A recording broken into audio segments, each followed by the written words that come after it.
Well, an unlikely winner of a worker well-being survey out this morning, Love's Travel Stops Country Stores scored 83 out of 100 in the first ever survey from the job site Indeed.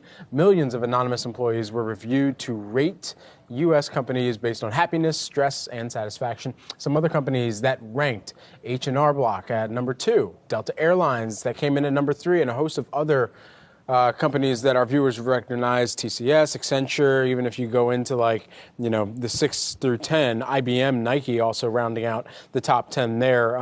And when you think about what really would go into a survey like this, as well as the scoring system is a little bit off here, I guess, because some of these should be tied for fourth. But I'll kind of leave my golfer scoring system aside here and just focus in on what is perhaps making employees happy right now. And there are a few things. It's probably more flexibility, especially in this day and age, on what can give you more balance. Is there more of a virtual employee? Is there more of a hybrid workplace that you can find yourself in? I don't know if that's necessarily the case at Love's Travel Stops and Country Stores, but for whatever they're doing it right. H&R Block, about the same case there. And for two companies that I interface with a lot, Delta and Nike, you hear that through some of the employees, how they feel represented, how they feel heard by the executives at the company too, and how that advances the mission more broadly. Yeah, and to that point, when you take a look at Delta, there 86% approve of their CEO Ed Bastian's performance. And when we talk about leadership, the importance of potentially having some sort of mentor at your position, whether that's a CEO, whether that's your direct manager,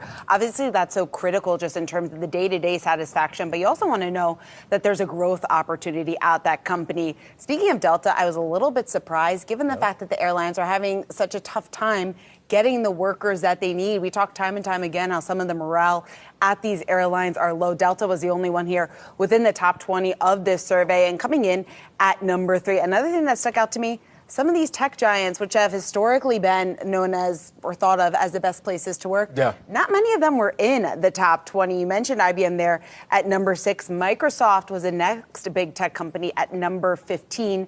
Apple was at 20. So some slipping there a little bit when we talk about maybe the perks and everything that are offered. I don't know. We got to figure out what's going on there. Bring back the free lunches. Bringing back the free lunches. But I agree with you. Flexibility is so important when you talk about employee satisfaction.